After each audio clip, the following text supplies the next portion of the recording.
tardes y bienvenidos a la introducción al Antiguo Testamento. La semana pasada estuvimos viendo 3 salmos que fueron el 91, el 92 y el 94. El Salmo 91 lo titulé Preservación y Victoria. Es el que comienza: el que habita al abrigo del Altísimo morará bajo la sombra del Omnipotente. Y entonces veíamos un panorama muy peligroso, con muchas amenazas que rodean al creyente. Es el panorama de este mundo, ¿no? Que es un mundo peligroso para el creyente en el que estamos viviendo, pero ahí veíamos cómo el que habita al abrigo del Altísimo, Dios le promete preservación, y no solamente preservación, sino también la victoria. Luego veíamos el Salmo 92, que el Salmo 92 tenía como título para el día de reposo, es decir, para el sábado.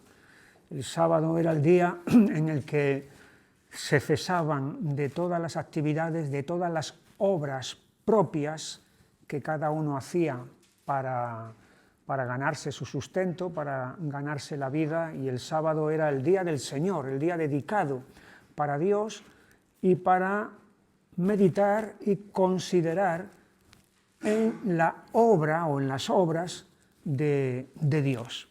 Y entonces veíamos que este salmo sigue vigente, su verdad, su principio de que el día del Señor, aunque haya cambiado del sábado, del último día de la semana, al primer día de la semana, por causa de la resurrección de Jesús que se produjo el primer día de la semana, sin embargo, el principio de que el día del Señor es para el Señor y no para nosotros mismos, para nuestro propio deleite o para nuestra propia obra, sigue vigente.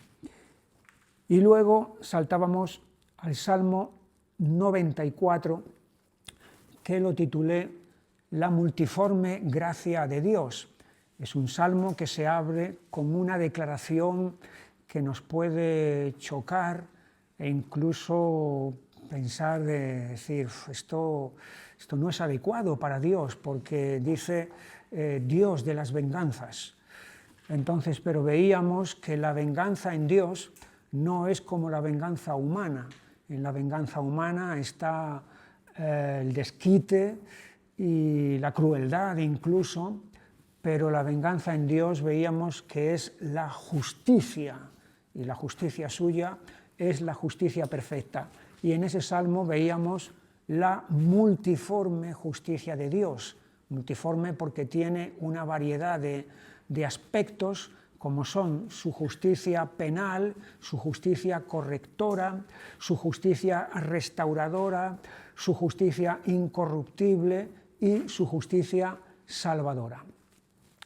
Y luego dije que íbamos a tocar de pasada, así más bien, estos salmos, estos 3 y estos 3, porque comienzan los 3 primeros, 93, 97 y 99, con esta frase de el Señor reina. Eso es lo que tienen en común, de que comienzan así, el Señor reina. Y luego estos otros, Salmo 96, 98 y 149, que comienzan con la frase cantad al Señor cántico nuevo, cantad al Señor cántico nuevo. Entonces nos fijamos un poquito en estos salmos 93, 97 y 99, el Señor reina, y lo primero que me llama la atención es que el verbo está en presente, el Señor reina. No dice el Señor reinó como algo que ocurrió en el pasado, pero ya no está sucediendo, ni tampoco dice el Señor reinará como algo que sucederá, pero que ahora no está sucediendo, sino que está en presente. El Señor reina. Ahora, lo mismo que antes y lo mismo que después, hay un eterno presente en el que el Señor está reinando. Y en ese sentido eso me hacía pensar en el libro de Apocalipsis. El libro de Apocalipsis se abre y se cierra con un trono. Hay un trono. Si nos movemos un momentito, nada más, pero en el capítulo 1 de Apocalipsis, en el versículo 4, dice Juan a las 7 iglesias que están en Asia: gracia y paz a vosotros, del que es y que era y que ha de venir, y de los 7 espíritus que están delante de su trono, del trono de Dios. Por lo tanto, Dios está reinando, porque Dios está sentado en su trono. Así que, nada más abrirse el libro de Apocalipsis, ya vemos ahí ese trono. Y cuando vamos pasando por sus páginas, a lo largo de los capítulos, hay una frase que se va a repetir una y otra vez, y la frase es: el que estaba sentado en el trono. El que estaba sentado en el trono.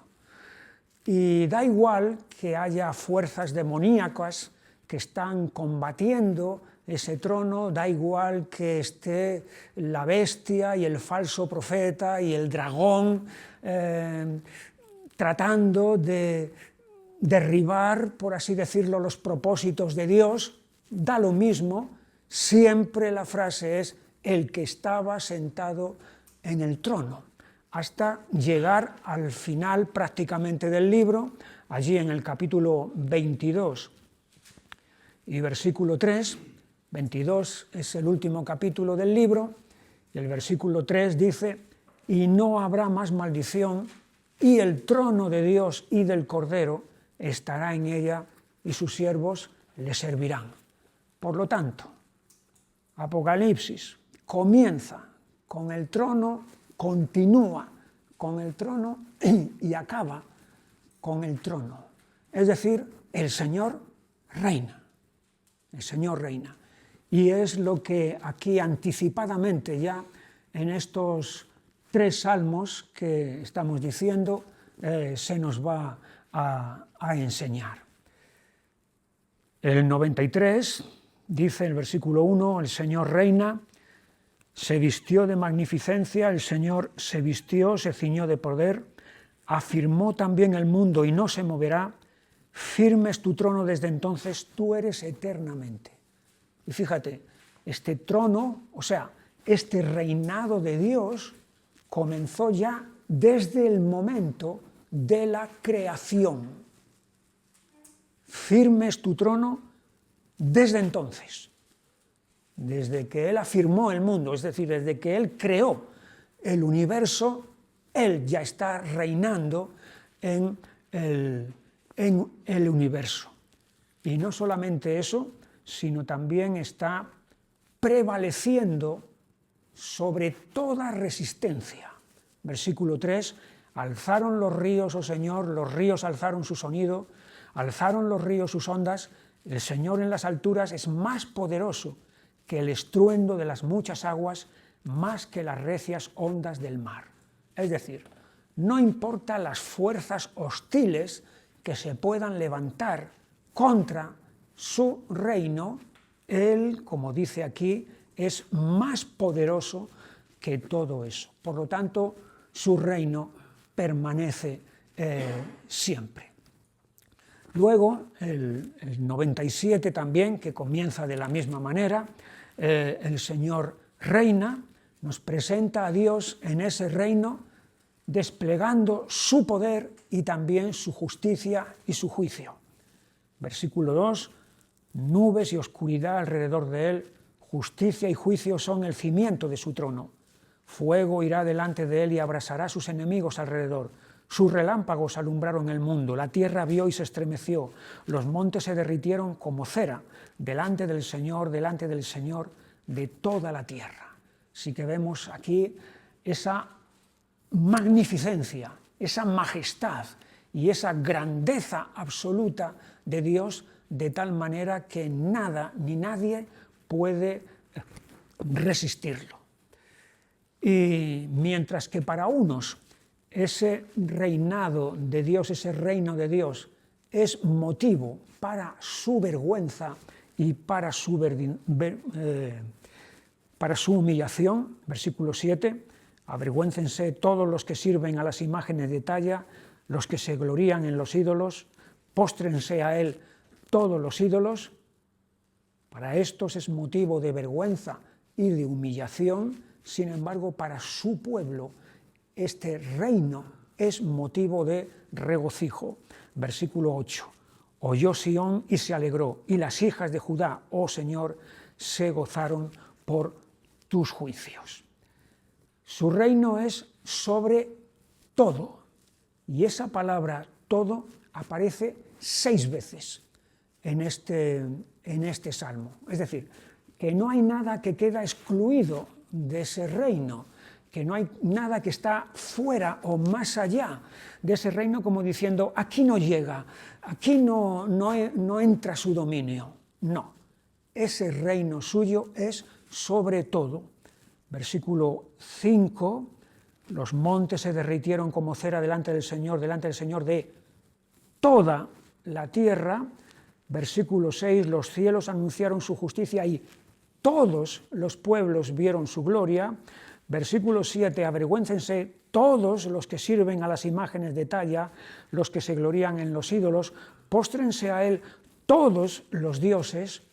Versículo 9, porque tú, Señor, eres excelso sobre toda la tierra, eres muy exaltado sobre todos los dioses. Todo, todo, todo, todo. Una y otra vez el Salmo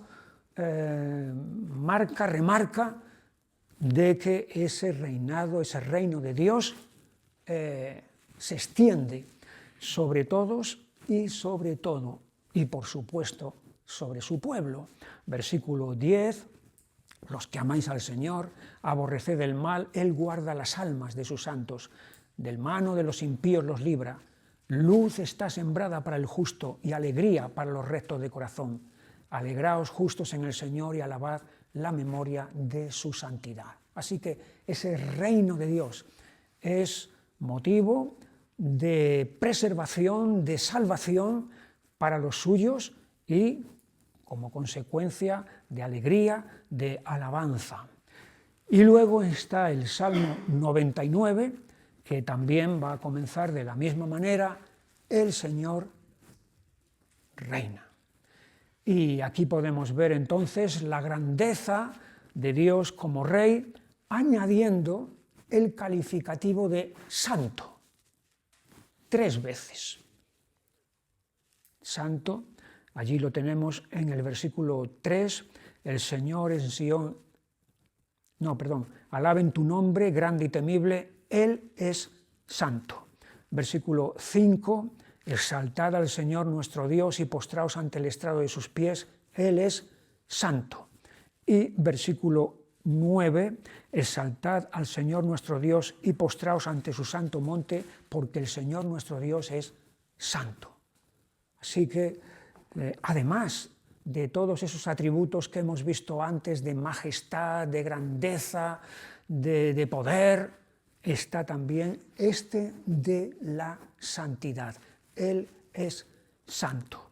Y aquí en este Salmo 99 hay un inciso que se hace sobre los suyos, sobre su pueblo, con el cual tiene una relación personal.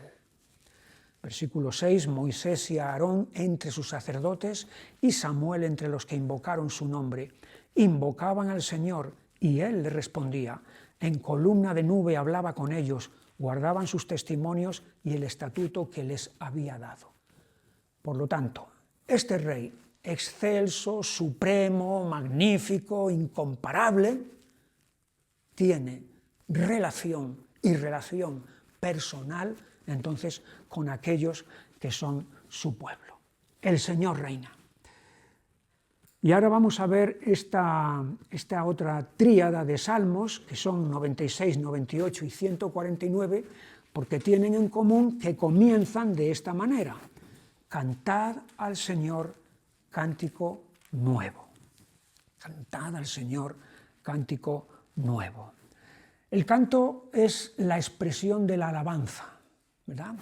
Claro, es cantando una de las maneras, no la única, pero es una de las maneras mediante las cuales alabamos a Dios.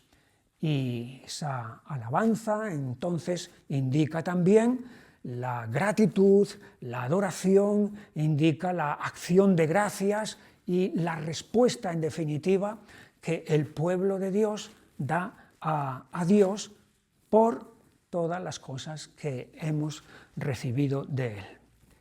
Cantad al Señor cántico nuevo. Esto puede referirse a dos cosas. Una, a que cántico nuevo es un cántico recién compuesto, nuevo, en el sentido de que no era conocido y alguien lo ha compuesto y se va a cantar por primera vez, y eso es una interpretación que es totalmente correcta, cantar al Señor cántico nuevo, pero un cántico puede ser nuevo también, aunque haya sido cantado muchas veces, si procede de un corazón renovado. Y cuando hay un corazón renovado, aunque el cántico haya sido cantado otras veces, ese cántico es vivificado y por lo tanto se puede también decir que es un cántico nuevo. Sea como sea que el cántico es la primera vez que se está cantando, o sea que es la 10ª o 30ª vez que se está cantando, pero se está cantando con un corazón y un espíritu renovado, lo cierto es que aquí no hay sitio para lo mecánico, ni para lo rutinario, ni nada de eso, porque eso es algo mortecino. Eso es algo que no tiene vida y por lo tanto no sube, no llega, no agrada a Dios. Pero cuando el cántico es nuevo, sea en un sentido o en otro, entonces eso está agradando a Dios. En este Salmo 96 se insta al pueblo de Dios a hacerlo en medio de los pueblos. Versículo 3. Proclamad entre las naciones su gloria, en todos los pueblos sus maravillas. Estamos en este mundo, estamos en medio de este mundo y por lo tanto debemos de elevar nuestra voz, de cantar ese cántico nuevo para que otros también lo reconozcan. Como dice el versículo 7, tributad al Señor, oh familias de los pueblos, dad al Señor la gloria y el poder, dad al Señor la gloria debida a su nombre, traed ofrendas y venid a sus atrios, adorad al Señor en la hermosura de la santidad, temed delante de Él toda la tierra.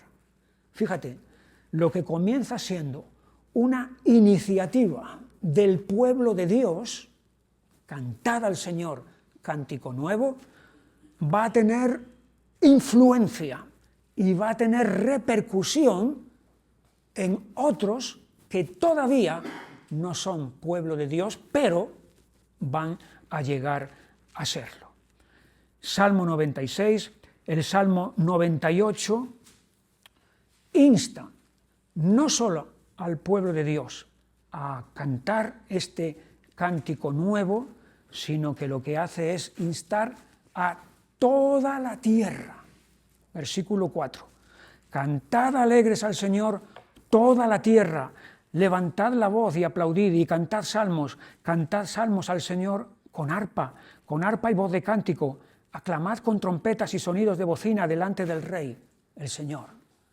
Así que aquí se está exhortando no solamente al pueblo de Dios, sino a toda la tierra a que lo haga, y a que lo haga además con todos los instrumentos musicales que tengan a su alcance. Arpa, la voz, es nuestro instrumento musical básico, trompetas, bocina, y ahí se pueden ir añadiendo todos los que a lo largo del tiempo y de los siglos se han ido inventando, porque todo eso sirve. Cuando se hace con ese cántico nuevo para Dios, sirve para glorificar a Dios. Y no solamente toda la tierra, o sea, todos los habitantes, con todos los instrumentos, sino que incluso las criaturas inanimadas también se les está exhortando aquí a que lo hagan a su manera. Versículo 7. Brame el mar y su plenitud, el mundo y los que en él habitan. Los ríos batan las manos, los montes todos hagan regocijo delante del Señor, porque vino a juzgar la tierra, juzgará al mundo con justicia y a los pueblos con rectitud. De tal manera que estamos ante una escena en la que es toda la creación la que está participando de este cántico nuevo. Cada uno, como digo, a su manera y en su modo. Y luego tenemos el Salmo 149, allí ya el penúltimo de los salmos, que también comienza de este modo: cantad al Señor cántico nuevo. Y aquí se insta, se exhorta al pueblo de Dios de nuevo a hacerlo por su favor, el favor de Dios sobre su pueblo, y también porque su pueblo es instrumento de su justicia. Versículo 4, porque el Señor tiene contentamiento en su pueblo, hermoseará a los humildes con la salvación, regocíjense los santos por su gloria y canten aún sobre sus camas. Fíjate, estamos aquí, la hora de dormir, la hora de acostarse, la hora en que la noche ha llegado, el día ha terminado y todavía hay ocasión para que se pueda alabar a Dios. Exalten a Dios con sus gargantas y espadas de dos filos en sus manos, para ejecutar venganza entre las naciones y castigo entre los pueblos, para aprisionar a sus reyes con grillos y a sus nobles con cadenas de hierro, para ejecutar en ellos el juicio decretado. Gloria será esto para todos sus santos. Aleluya. Estos tres salmos. Y ahora, después de haber visto así muy rápidamente estos salmos, vamos a ir a pararnos con un poco más de detenimiento, primero en el Salmo 102. El Salmo 102 lo he titulado Abatimiento actual y glorias venideras.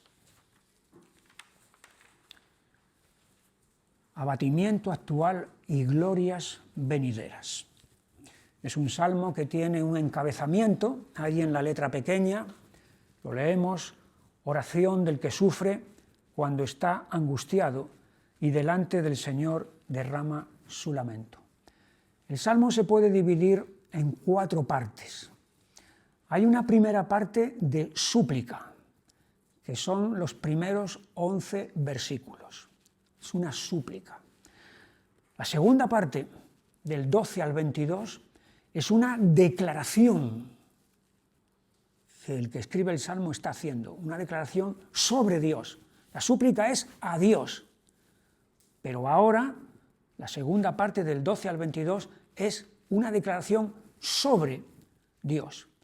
Luego ahí sigue una segunda súplica, muy corta en los versículos 23-24, para terminar con una segunda declaración que hace sobre Dios desde el 25 al 28. Lo que llama la atención es cómo, estando abatido, como vamos a ver a continuación, estando abatido el que está escribiendo este salmo, sin embargo, va a hacer estas 2 declaraciones proféticas, magníficas declaraciones proféticas sobre Dios.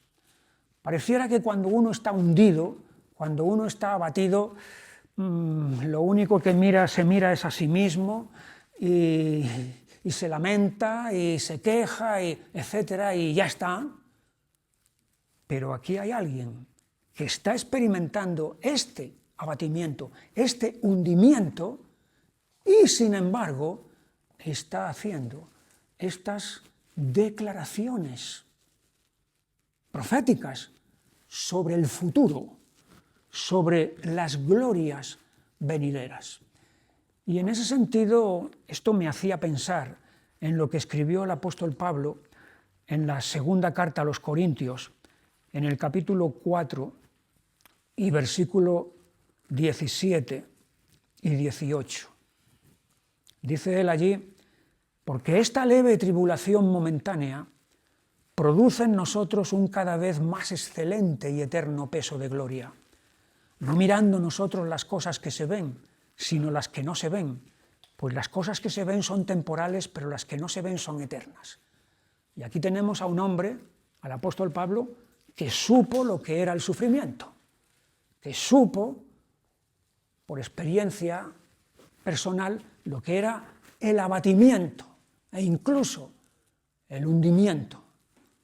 Pero sin embargo, en medio de todas esas circunstancias, él no se queda ahí, sino que va a mirar más allá. Y no va a mirar simplemente abajo, sino que va a levantar su mirada arriba. Y en ese sentido es lo que el autor de este Salmo 102 va a hacer. Su condición actual, su condición presente, la describe con ilustraciones bien explícitas. Se compara con el humo y el tizón. Versículo 3.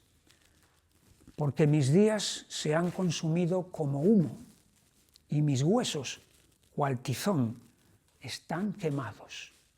El humo, inconsistente, el humo está y desaparece. Nada. Así están pasando mis días. Mis huesos, cual tizón, están quemados físicamente. Se compara también con la hierba. Versículo 4. Mi corazón está herido y seco como la hierba seca, evidentemente. Luego se compara también con una serie de aves, los versículos 6 y 7. Soy semejante al pelícano del desierto, soy como el búho de las soledades, velo y soy como el pájaro solitario sobre el tejado. Pelícano en el desierto, un pájaro sin compañía, el búho de las soledades, el ave nocturna, también solitaria, y el pájaro que no tiene compañero, que está allí en el tejado. De esta manera es como él se siente.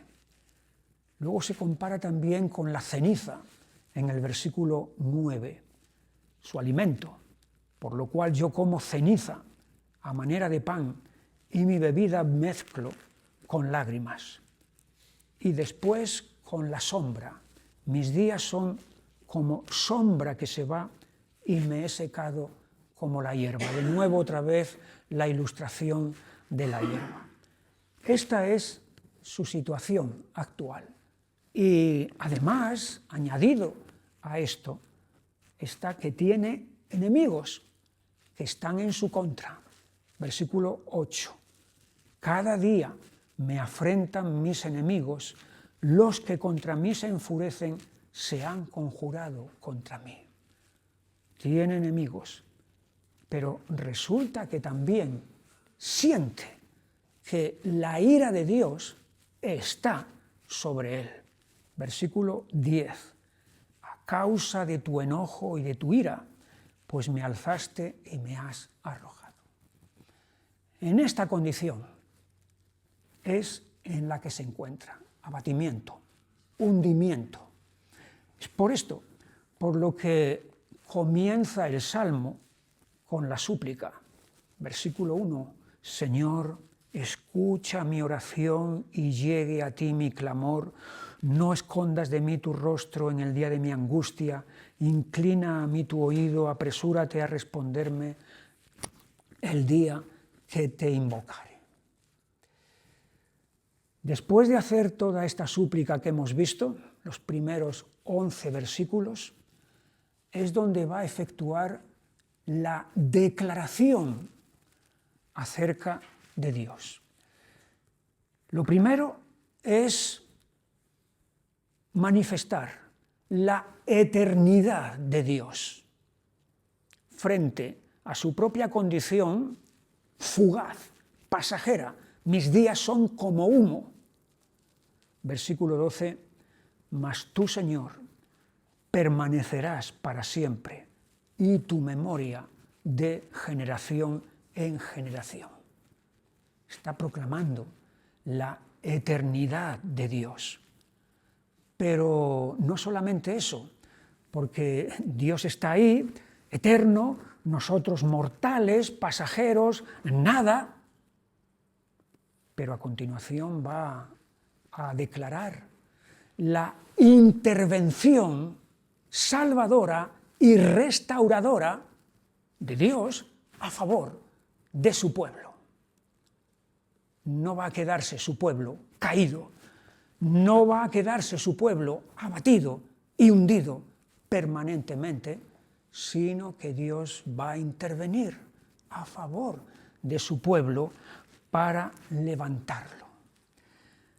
Allí lo tenemos, la palabra Sión.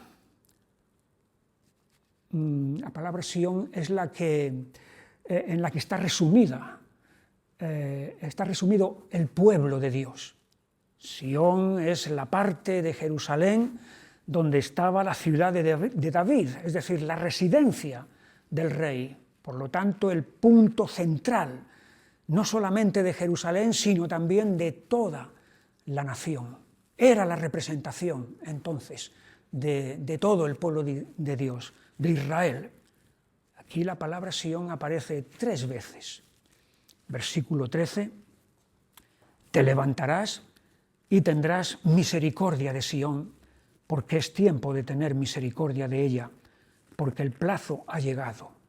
Otra vez en el versículo 16, por cuanto el Señor habrá edificado a Sión y en su gloria será visto. Y otra vez en el 21, para que publique en Sión el nombre del Señor y su alabanza en Jerusalén.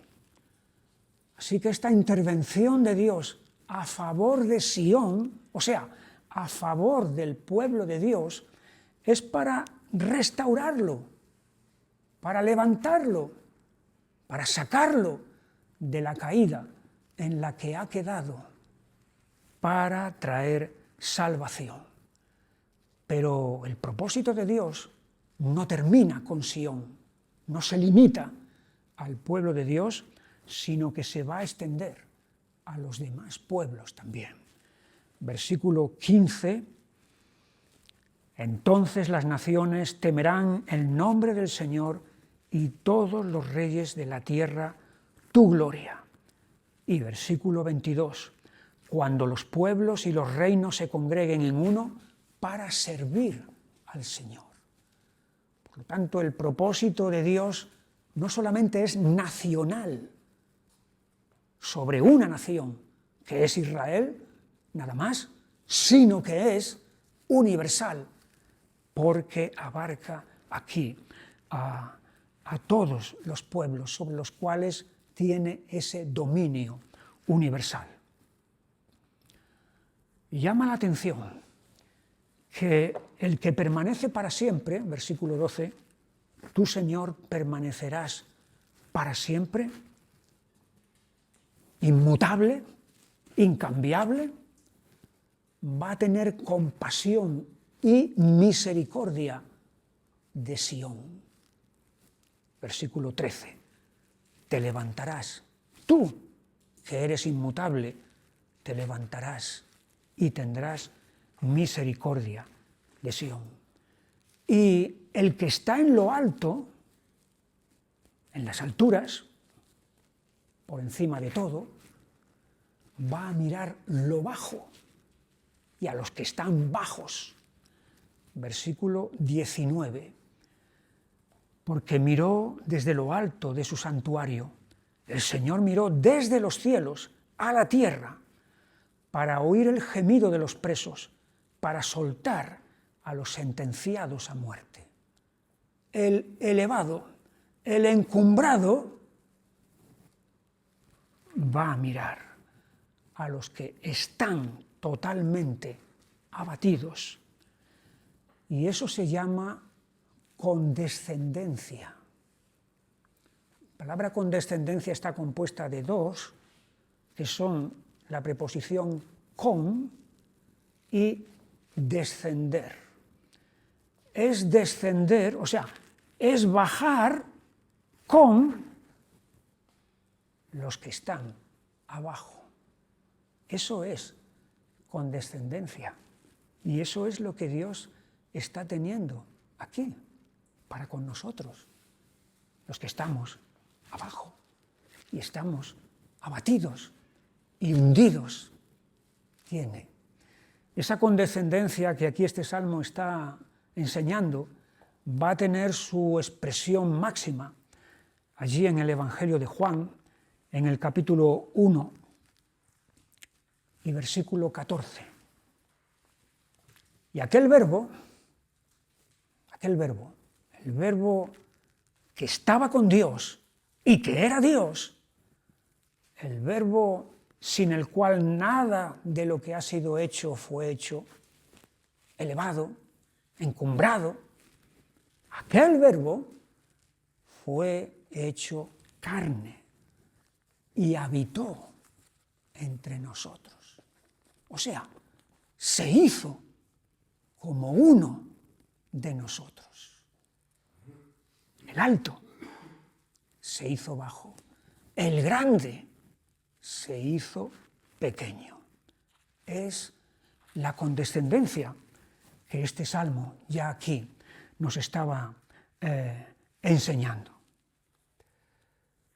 Primera declaración profética acerca de esta gloria venidera para Sión y también para los demás pueblos. A continuación sigue una súplica que es pequeña en comparación con la primera que era más larga. Versículo 23. Él debilitó mi fuerza en el camino, acortó mis días. Dije, Dios mío, no me cortes en la mitad de mis días. Por generación de generaciones son tus años. Y después de esta segunda súplica, hace una segunda declaración, que todavía va más allá que la primera. Pareciera que la primera es tan gloriosa que no puede haber nada más grande que esa. Pero la declaración que va a hacer a continuación supera a la primera.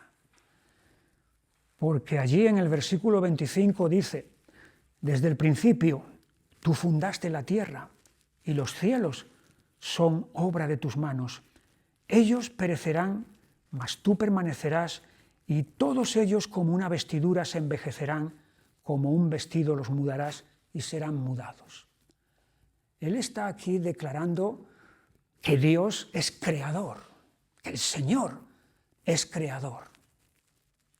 Desde el principio tú fundaste la tierra y los cielos son obra de tus manos. Ellos perecerán, o sea, esa obra, esa primera obra creadora de Dios, va a perecer, va a acabar, va a durar un tiempo, no es eterna. Tiene un principio, tuvo un principio y tendrá un final. Pero a diferencia de lo que pasa con los seres humanos, los artistas humanos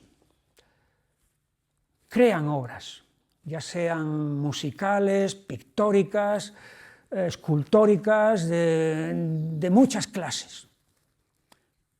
Las obras de esos artistas sobreviven al artista. El Museo del Prado está lleno de cuadros que fueron pintados por artistas los cuales murieron todos hace siglos. Sus obras permanecen, ellos no permanecen. Aquí es al contrario. La obra de Dios perece y él, el autor, el artista, permanece para siempre. Esto en cuanto a la primera creación. Pero es que aquí se está hablando indirectamente de una segunda creación, porque dice en el 26, ellos perecerán, mas tú permanecerás, y todos ellos como una vestidura se envejecerán, como un vestido los mudarás y serán mudados. Luego quiere decir aquí que va a haber una mudanza, un cambio, una nueva creación. La primera creación envejece y perece y se termina, pero hay una nueva creación de la cual se está hablando aquí. Algo que luego Isaías va a hablar también, y luego, por supuesto, el libro de Apocalipsis, de esa nueva creación, cielos nuevos y tierra nueva. Este pasaje, del versículo 25 al 27, lo toma el autor de Hebreos para declarar que Jesús es Dios plenamente. Si vamos un momento a la carta a los Hebreos, al capítulo 1 y versículo 10 dice: y tú, oh Señor, en el principio fundaste la tierra, y los cielos son obra de tus manos. Ellos perecerán, mas tú permaneces, y todos ellos envejecerán como una vestidura, y como un vestido los envolverás, y serán mudados. Pero tú eres el mismo, y tus años no acabarán. Y el autor de Hebreos toma este pasaje, lo mismo que ha tomado también el pasaje del Salmo 45, inmediatamente antes, para demostrar que con el Hijo de Dios, o sea, con Jesús, no estamos ante un personaje más, o ante un personaje simplemente muy importante, nada más. No, con Él estamos ante Dios mismo. Y lo que me llama la atención es que el autor de Hebreos viene aquí a este Salmo 102 para tomar este pasaje y aplicarlo a Jesús. Si aplica este pasaje a Jesús, quiere decir que cualquier pasaje del Antiguo Testamento que hable de Dios se puede aplicar igualmente a Jesús. Es la lógica. Si ha tomado este pasaje y lo ha aplicado a Jesús, entonces, por la misma razón, por la misma lógica, se puede tomar cualquier otro pasaje también del Antiguo Testamento que se refiera a Dios y se puede perfectamente aplicar a Jesús. Abatimiento actual y glorias venideras. Salmo 102. Pasamos ahora al salmo siguiente, que es el Salmo 103, Salmo de David, como dice el encabezamiento. Lo he titulado Beneficios, benefactor, beneficiados, porque esas tres palabras pueden definir las tres divisiones en las que se compone el Salmo. El Salmo de David está dirigido a sí mismo y a otros. O sea, este Salmo no es una oración, no es una oración. Es un Salmo que David se está diciendo a sí mismo, está hablando consigo mismo. Hablamos con nosotros mismos, ¿verdad? Muchas veces. Bueno, antes, cuando veías a alguien así moviendo los labios solo, decías, una de dos, o está, o es que está hablando con... Ahora ya no, ahora es que puede estar hablando con otro, con el móvil, ¿no? Pero anteriormente era eso. Pero hablamos mucho con nosotros mismos, y aquí David está hablando consigo mismo y también con otros. A partir del versículo 6, él habla con otros. Ese otros es Israel. Pero también, como vamos a ver después, habla a los ángeles y a todas las obras de Dios. Primero, hay una enumeración de beneficios que Dios nos da, que van desde el versículo 3 al versículo 5. Luego, hay una descripción del benefactor, que es Dios, de los versículos 6 al 9. Y finalmente, hay una descripción de los beneficiarios del 10 al 18. Y al final acaba con una conclusión. Pero lo primero de todo es que hay una introducción en la que David se exhorta a sí mismo, a su alma, a bendecir a Dios. Bendice, alma mía, al Señor, y bendiga todo mi ser su santo nombre. Fíjate lo primero de todo.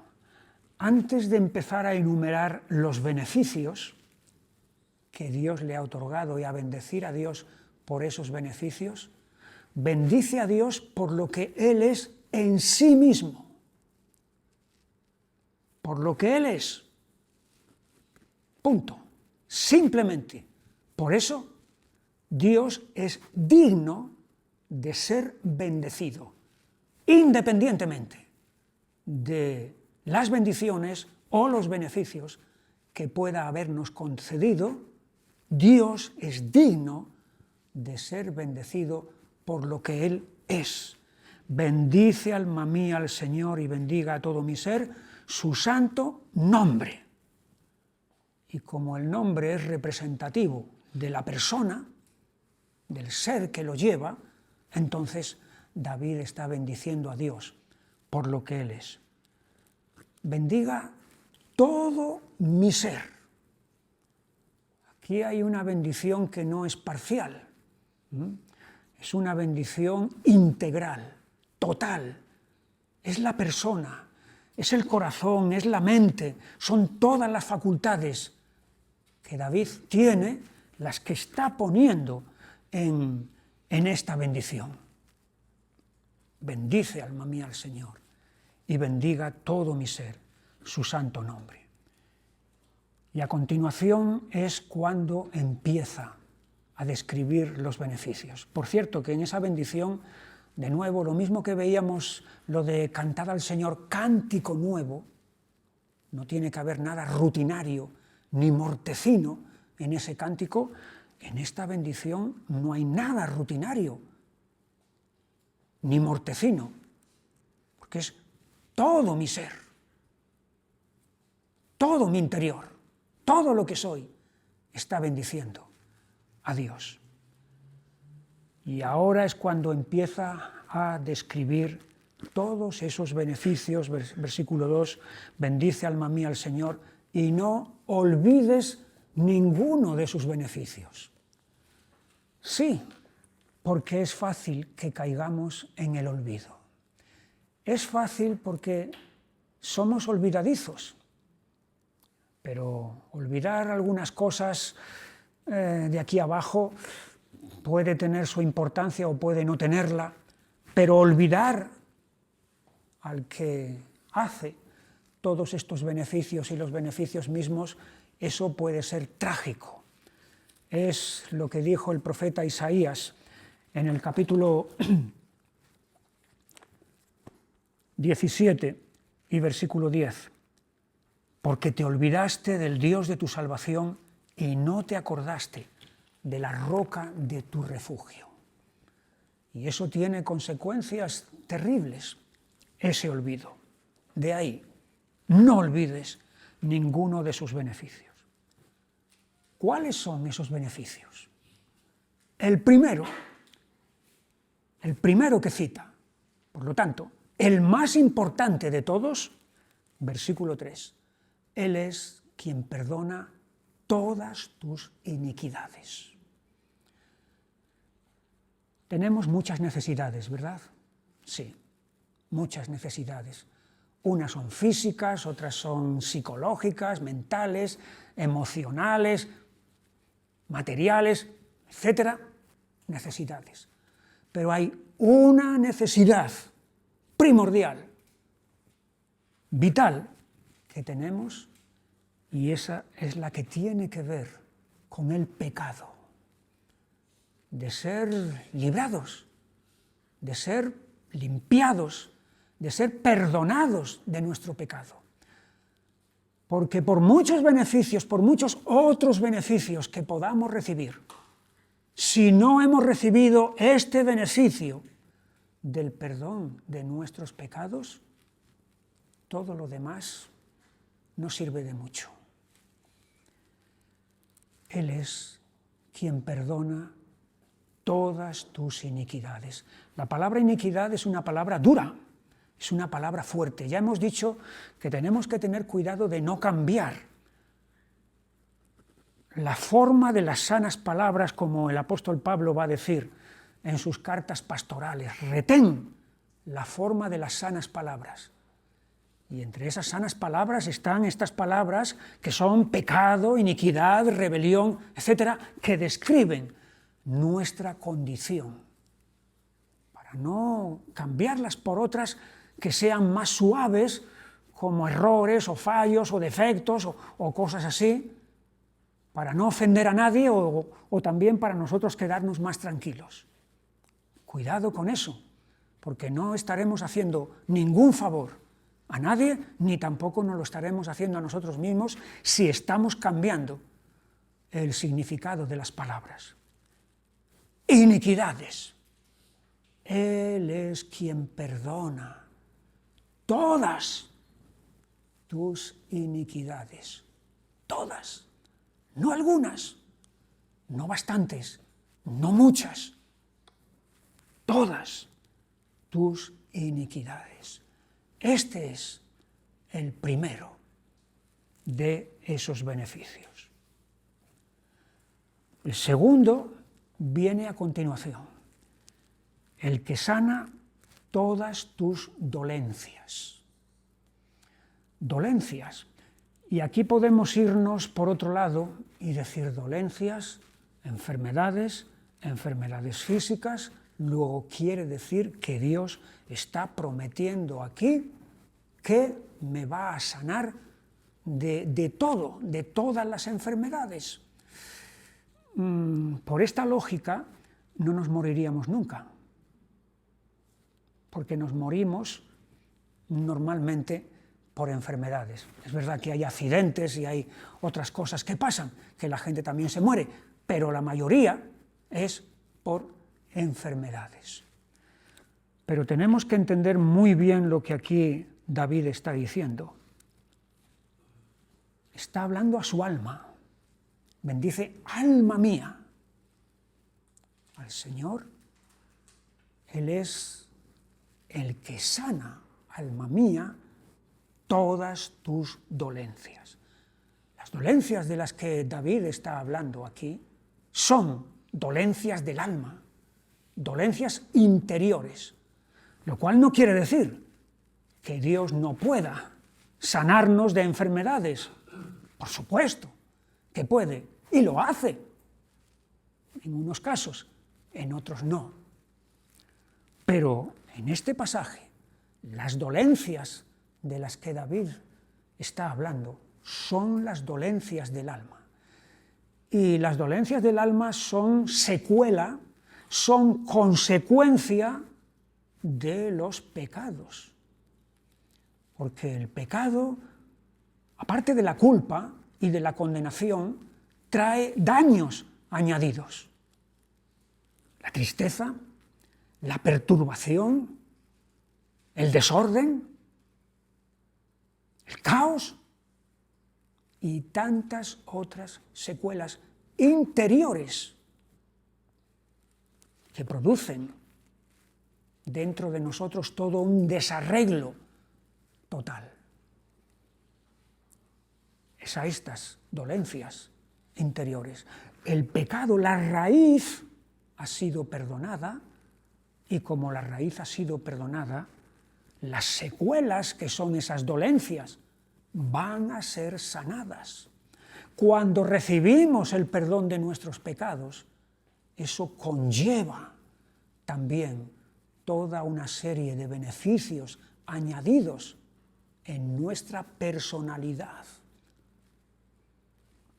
Segundo beneficio. Tercer beneficio, versículo 4. El que rescata del hoyo tu vida. Rescatar. La palabra rescate es aquel que viene para sacar, para salvar, redimir a uno que está en una situación desesperada. El hoyo. El hoyo se puede entender de dos maneras. El hoyo se puede entender en el sentido de abatimiento. Estoy metido en un hoyo, estoy metido en un agujero. Abatimiento, hundimiento. El que rescata del hoyo tu vida, te saca de ese agujero que parece que no hay salida, escapatoria. Pero el hoyo se puede entender también de otra manera, mucho más profunda, que es el sepulcro. El sepulcro es el hoyo, el que rescata del hoyo tu vida, de la muerte.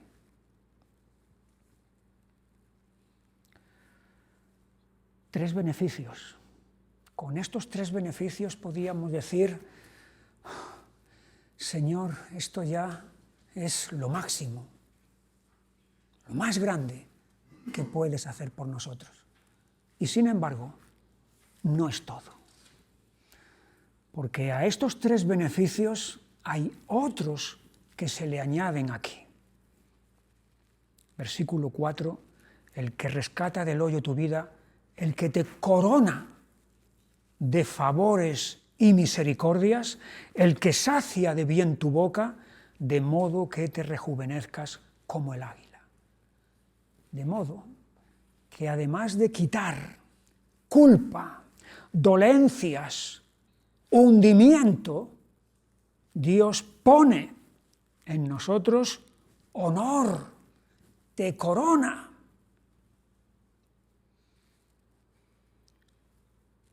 Plenitud, sacia de bien y renovación, de modo que te rejuvenezcas. Así que hay, en esta obra de beneficios de Dios, hay un doble movimiento. Uno, quitar pecado, quitar dolencia, quitar hoyo. Y otro, poner honor, plenitud y renovación. Es lo que vemos en el Evangelio de Lucas, en el capítulo 15 y versículo 22.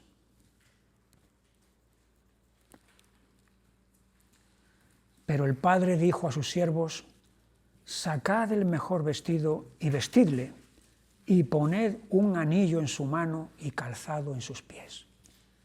¿Cómo venía este hombre? ¿Cómo venía este joven? Después de haberse marchado de la casa de su padre y de todo aquello que pasó, y cuidando cerdos y demás, de tal modo que no tenía ni quien le diera de las algarrobas de los cerdos. El padre dijo a sus siervos, sacad el mejor vestido y vestidle. Y es evidente que para vestirlo, primero había que despojarlo de los harapos con los que estaba vestido. Quitar y poner. Y es precisamente lo que en este Salmo 103, en estos beneficios de Dios con nosotros, El salmista David está diciendo que Él hace, quita y a continuación pone. Después de describir los beneficios, se describe aquí al benefactor. Por los beneficios podemos conocer al benefactor, ¿verdad? Claro. Si los beneficios son grandes, el benefactor es grande. Si los beneficios son miserables, el benefactor es miserable. Si los beneficios son maravillosos, el benefactor es maravilloso. Según sean los beneficios, es el benefactor. Y como estamos ante unos beneficios magníficos, el benefactor lo es también. Versículo 6. El Señor es el que hace justicia y derecho a todos los que padecen violencia. El benefactor y su justicia protectora. A veces la palabra justicia nos puede asustar. Justicia, madre mía. Juez, tribunal, sentencia, condenación, cárcel, etc.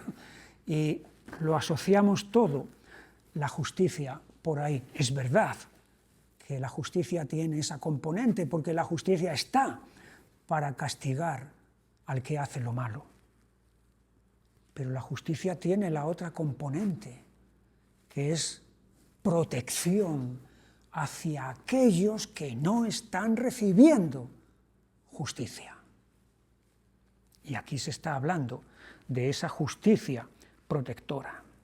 Se está hablando de esa revelación que el benefactor ha dado a su pueblo. Versículo 7. Sus caminos notificó a Moisés y a los hijos de Israel sus obras. Se ha dado a conocer, se ha manifestado. Versículo 8. Misericordioso y clemente es el Señor, lento para la ira y grande en misericordia. Es la compasión, es la paciencia, es la gracia del benefactor para con nosotros. Es su bondad. Versículo 9. No contenderá para siempre, ni para siempre guardará el enojo. No ha hecho con nosotros conforme a nuestras iniquidades, ni nos ha pagado conforme a nuestros pecados. Es bueno. El benefactor es bueno. Y luego se habla aquí de las dimensiones de sus atributos. Versículo 11, porque como la altura de los cielos sobre la tierra, engrandeció su misericordia sobre los que le temen. Altura. ¿Es alta? ¿Tiene una dimensión grande su misericordia? Claro que sí, como la altura de los cielos sobre la tierra. ¿Es ancho su perdón? Versículo 12. Cuanto está lejos el oriente del occidente, hizo alejar de nosotros nuestras rebeliones. Es ancho, porque nuestras rebeliones ha puesto la máxima distancia. No siguen cerca de nosotros, no nos las mantiene cerca para decirnos y estar continuamente recordándonos y como está lejos el oriente del occidente. Hay una escena, la vimos cuando estudiamos el libro de Levítico, pero podemos volver a ella un momento. En el capítulo 16, versículo 21, de los dos machos cabríos que en el día de la expiación se traían allí ante la puerta del tabernáculo, uno era sacrificado en expiación por el pecado, pero el otro se quedaba vivo. Y versículo 21 del capítulo 16 de Levítico, pondrá a Aarón sus dos manos sobre la cabeza del macho cabrío vivo y confesará sobre él todas las iniquidades de los hijos de Israel, todas sus rebeliones y todos sus pecados, poniéndolos así sobre la cabeza del macho cabrío, y lo enviará al desierto por mano de un hombre destinado para esto. Y aquel macho cabrío llevará sobre sí todas las iniquidades de ellos a tierra inhabitada y dejará ir al macho cabrío por el desierto. Aquí está el campamento de Israel. Ahí está el macho cabrío que es llevado a tierra inhabitada, a tierra lejana, fuera del campamento. Dios está removiendo de su pueblo todo lo que tenga que ver con lo que ya ha sido perdonado. Cuanto está lejos el oriente del occidente, hizo alejar de nosotros nuestras rebeliones. Altura, su misericordia; anchura, de su perdón; profundidad, de su compasión, versículo 13, como el Padre se compadece de los hijos, se compadece el Señor de los que le temen. Altura, anchura, profundidad. En la carta a los Efesios el apóstol Pablo habla no de 3 dimensiones, de 4 dimensiones del amor de Cristo. Efesios 3, 18. Seáis plenamente capaces de comprender con todos los santos cuál sea la anchura, la longitud, la profundidad y la altura, y de conocer el amor de Cristo que excede a todo conocimiento. 4 dimensiones. David se quedó en 3, pero está muy bien también. Y luego sigue describiendo al benefactor. ¿Qué benefactor tenemos? Versículo 14. Porque Él conoce nuestra condición, se acuerda de que somos polvo. El alcance de su conocimiento. El tener en cuenta nuestra fragilidad y nuestra debilidad. ¿Y cuánto dura todo esto? Versículo 17. Mas la misericordia del Señor es desde la eternidad y hasta la eternidad sobre los que le temen, y su justicia sobre los hijos de los hijos. Desde la eternidad y hasta la eternidad. O sea, es inacabable.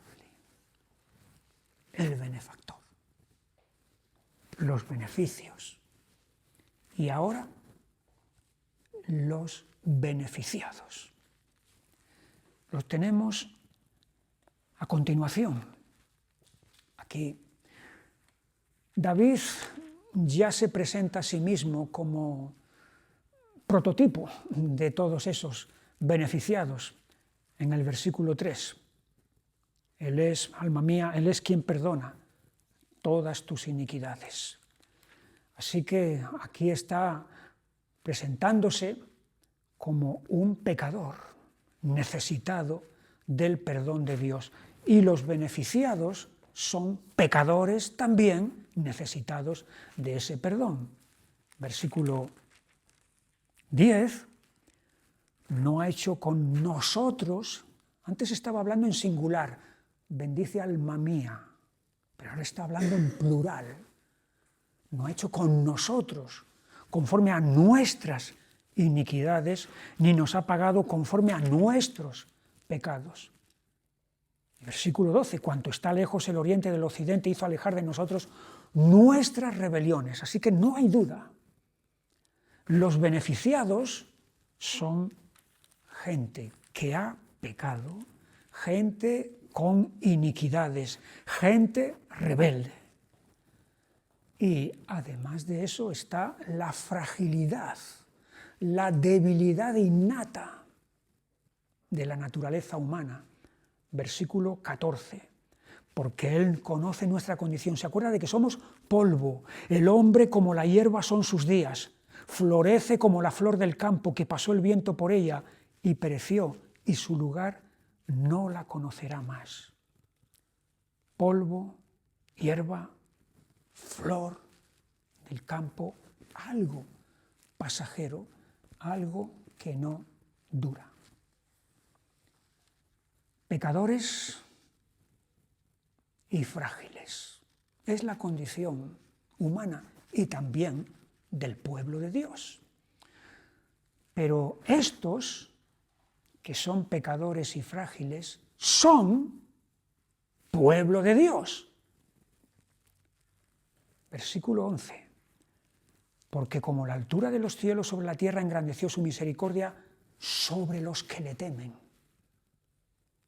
Los mismos que son pecadores son los que temen, tienen temor, temor santo, temor sano de Dios.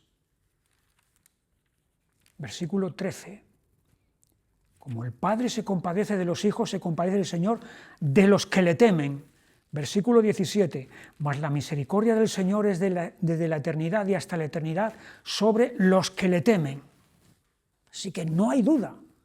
A los mismos que antes se está refiriendo como pecadores y rebeldes, ahora se está refiriendo como gente temerosa de Dios y guardadores de su pacto. Versículo 18. Sobre los que guardan su pacto y los que se acuerdan de sus mandamientos para ponerlos por obra. Parecen dos cosas contradictorias, ¿verdad? ¿Cómo puede ser que alguien que es pecador, rebelde, etc., al mismo tiempo tiene este temor de Dios y quiere guardar su pacto? Aquí hay una verdad que es doble. La condición pecaminosa del pueblo de Dios y su condición de pueblo de Dios. Un ejemplo, en el Sermón del Monte, en el capítulo 6 y versículo 9, Jesús nos enseñó cómo orar. Mateo 6, 9, vosotros pues oraréis así: Padre nuestro que estás en los cielos, santificado sea tu nombre. Padre nuestro. Quiere decir que los que están invocando a Dios son sus hijos, porque le están llamando Padre. Son hijos de Dios, son pueblo de Dios. Pero un poco después, Jesús añade esta petición, versículo 12, y perdónanos nuestras deudas, como también nosotros perdonamos a nuestros deudores. Perdónanos nuestras deudas. Y es evidente que la palabra deuda aquí no tiene que ver con algo monetario, con algo que tiene que ver con el dinero. No es esa nuestra deuda con Dios. Nuestra deuda con Dios es moral. Tiene que ver con nuestro pecado. O sea, los que en el versículo 9 son hijos, Padre nuestro que estás en los cielos, en el versículo 12 son pecadores. Perdónanos nuestros pecados. Pueblo de Dios que al mismo tiempo es pecador. Una doble verdad. Estos son los beneficiados. Y ya vamos terminando con este precioso Salmo 103, con la conclusión con la que el Salmo termina, versículo 19. El Señor estableció en los cielos su trono y su reino domina sobre todos. Tenemos aquí el tema. El Señor reina. Su reino domina sobre todos. Bendecid al Señor, vosotros sus ángeles, poderosos en fortaleza que ejecutáis su palabra, obedeciendo a la voz de su precepto. Bendecid al Señor vosotros todos sus ejércitos, ministros suyos que hacéis su voluntad. Bendecid al Señor vosotras todas sus obras, en todos los lugares de su señorío, bendice alma mía al Señor. El que comenzó, David, diciendo, bendice alma mía al Señor, y luego exhorta a los beneficiados a que también hagan lo mismo, ahora está exhortando, está llevando mucho más allá esa exhortación, porque también está diciéndole a los ángeles, a esas criaturas espirituales exaltadas, bendecid al Señor. Está llamando también a todos los ejércitos celestiales, sean espirituales o sean materiales, bendecid al Señor vosotros todos sus ejércitos, a todas las obras, a toda la creación, versículo 22, bendecid al Señor vosotras todas sus obras. O sea, estamos aquí ante una apoteosis de alabanza y de bendición. Lo que comienza con uno solo, David, individualmente, personalmente, va a terminar con una intervención de todas las criaturas para bendecir al Señor. Es como una composición musical que comienza con un instrumento nada más, los primeros compases. A ese instrumento se van sumando otros instrumentos hasta llegar a la parte última, a la parte final, en la que toda la orquesta se une para elevar, para levantar ahí toda la grandiosidad de toda esa música. Pues aquí es lo mismo. Entonces, este salmo que comienza con uno solo, bendiciendo al Señor, invita a todo el universo a hacerlo.